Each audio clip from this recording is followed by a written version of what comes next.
Love and Marriage Part 2. Now, if you have questions on survivor benefits, so do a lot of other people. Here are some of the top questions. Number one, what if I retire and then get married? Can I add a survivor benefit? Yes, there's some time limit restrictions, but you can add that for sure. What if, question number two, what if I retire and I leave a full survivor benefit, but my spouse passes away first? What happens then? Well, you get a raise. Okay, I'll stop. Morbid joke, forgive me. But you were paying, say, $200 a month.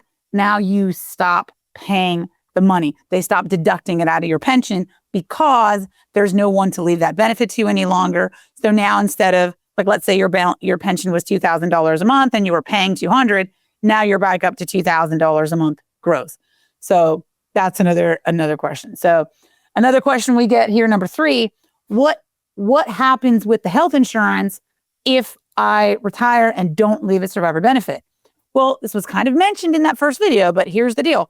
If I retire and leave no survivor benefit, but I'm married and the spouse is on my health insurance, nothing happens.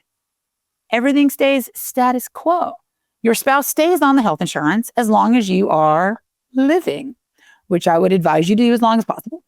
And the benefit of that is that maybe you're not spending the money on a survivor benefit, but they are benefiting from the health insurance. So as long as you're alive, it doesn't matter for the health insurance whether or not you have a survivor benefit.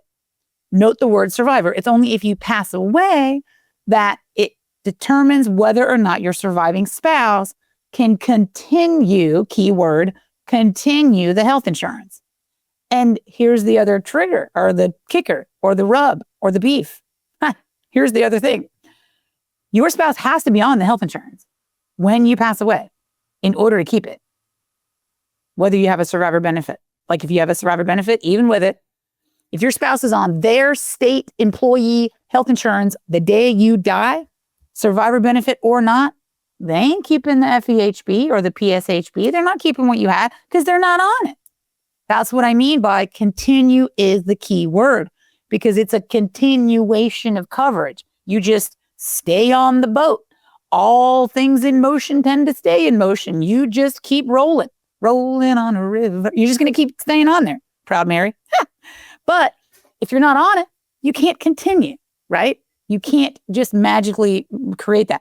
So I've had this happen before where, oh, I got a survivor benefit. I'm good to go. I need to enroll. No, it's a continuation, not an enrollment opportunity.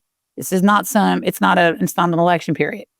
So that's a big, big factor that affects, a subset of people that have multiple type of health insurance plans. And then that's the other side of it. What happens if I don't need the money or the health insurance at all, and I don't leave a survivor benefit, but I want to change health insurance? Remember, you can change health insurance every single year at open enrollment. That has nothing to do with the 5 years, has nothing to do with anything.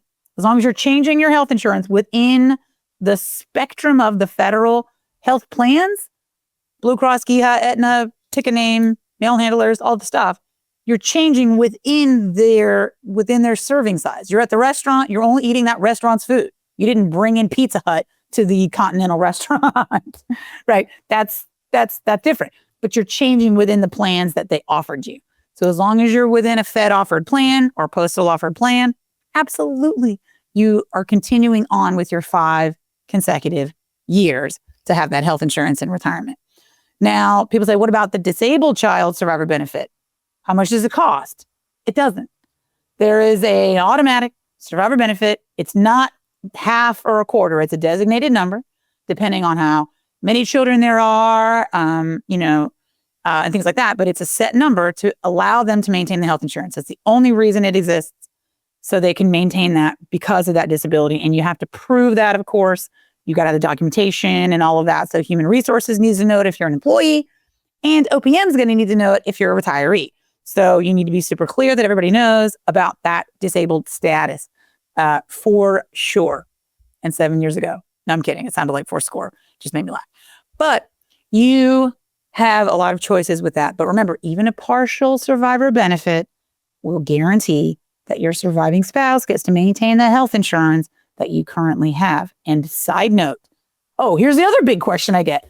Hey, Rayna, we're Twinkies. We don't want to leave a survivor benefit. Well, most of my Twinkies don't leave a survivor benefit if they're retiring with similar years of service. So like if you both got hired around the same time, you both have your 30 years, you're both retiring around the same time. It's kind of a wash, right? I could spend this to give you this, you spend this to give me this. That doesn't really do anything for us. So a lot of times Twinkies won't do a survivor benefit because it doesn't matter, first of all, if one is carrying family coverage and the other is just a dependent or listed as a dependent on that family coverage, and then that primary passes away, it doesn't matter. The dependent, who is still a federal employee, simply continues that coverage. So they don't need a survivor benefit to continue coverage they've had as a federal employee for 5 years also. They both have the 5-year rule satisfied, even though it was under the name of another federal employee, right? So that is pretty awesome in the world of Twinkies. So people say, oh, why do you call them Twinkies? Well, you're just trying to be cute. No, it means something. First of all, Twinkies, when we ate them, remember, it was two of the same thing in a little package, right? But it means something equals survivor benefit question, health insurance question, because again, most of my Twinkies, if you have no children on your health plan, you should unequivocally be on self-only coverage, each of you, because there may be one health plan or two health plans in America where having two self-only enrollments rather than self plus one saves you a significant amount of money. Average, $100 a month. Holy cow, Rayna. What? Yeah, $100 a month average savings by going from self plus one to self only, both of you, for your health insurance. And you get the same plan. You're on the same plan. There's just a different enrollment code and a different price because you've got two individual enrollments rather than one sort of package deal. And remember, that's long since been the ruse of what I would, not the fast food industry, but just like, oh, these value packages. And you do the math and you're like, what? I'm less expensive if I buy it a la carte. Why would I put it in the package? Well, convenience, right? Oh, you want a little number one? Sorry, I digress. But the health insurance does it too. Hey, you want to put it in a little package deal? We're going to charge you another $100 a month for your convenience. Split it off if you're both federal or postal or whatever and have no kids to put on there. If you have kids, obviously you need the family plan. But these are some things to consider, things to remember, things, and also reasons to have a meeting with me and my team, because what you're not hearing me talk about is, hey, let me sell you something. A lot of people that are on here under the guise of benefits are there for a pitch or an offer.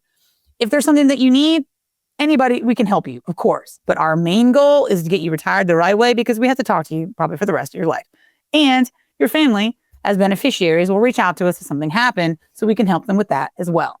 So happy work, happy retirement, happy meeting. Let's talk and make a plan for you that will last forever.